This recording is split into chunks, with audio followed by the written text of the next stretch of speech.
Everyone, hello, আসসালামু আলাইকুম। কেমন আছেন সবাই? আবার চলে আসলাম নতুন একটি ব্লগ ভিডিও নিয়ে।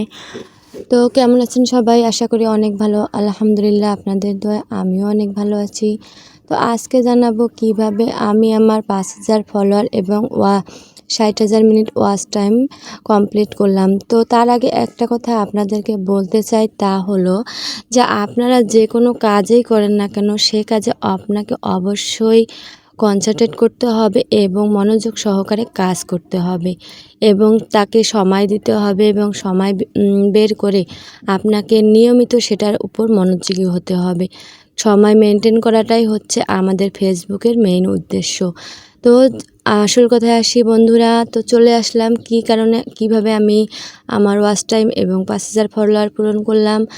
আমি শুরু থেকে একটা ছোট ছোট রিল ভিডিও আপলোড করতাম এবং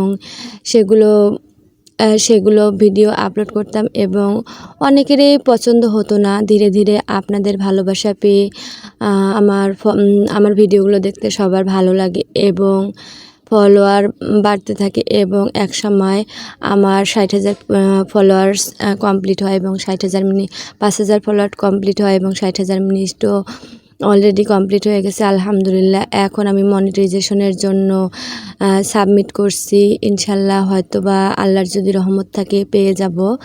তো আপনারা যেই কাজে করেন না কেন, আপনাদেরকে সবার আগে মনে রাখতে হবে আপনি যে বিষয়টা নিয়ে কাজ করতেছেন সেই বিষয়টার উপর সবচেয়ে বেশি সময় দিতে হবে এবং সে বিষয়টার উপর মনোযোগী হতে হবে এবং সে বিষয়টার প্রতি আপনাকে কাজের দক্ষতা কতটুকু এবং যা একটু মানসম্মত হবে সেরকম আপনাকে কন্টেন্ট তৈরি করতে হবে এবং ধৈর্য ধারণ অবশ্যই আপনাকে করতে হবে, নয়তো হবে না। যে কোনো কাজ করার আগে আপনাকে সে কাজটার বিষয়ে জানতে হবে যে আমি কি কাজটা করতে যাচ্ছি এবং সে কাজটা করলে কেমন হবে। তো এরকম একটা মনোযোগ আপনাকে করতে হবে এবং কাজের প্রতি অবশ্যই আপনাকে বেশি গুরুত্ব দিতে হবে, তবেই সম্ভব আপনাকে এগিয়ে যাওয়া। আর হচ্ছে আমার বন্ধুদেরকে অনেক ধন্যবাদ জানাই যারা আমাকে সাপোর্ট করেছে এবং আমার পাশে থেকেছে।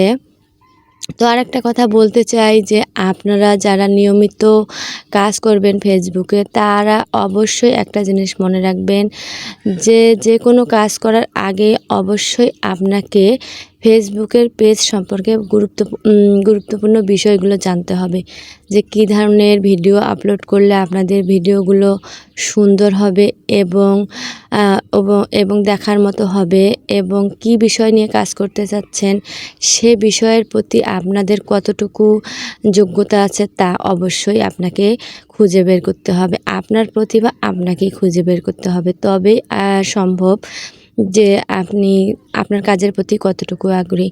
তো বন্ধুরা, আমার ভিডিও যদি আপনাদের ভালো লাগে তো অবশ্যই আমার ভিডিওগুলো বেশি বেশি দেখবেন, শেয়ার করবেন এবং সবাইকে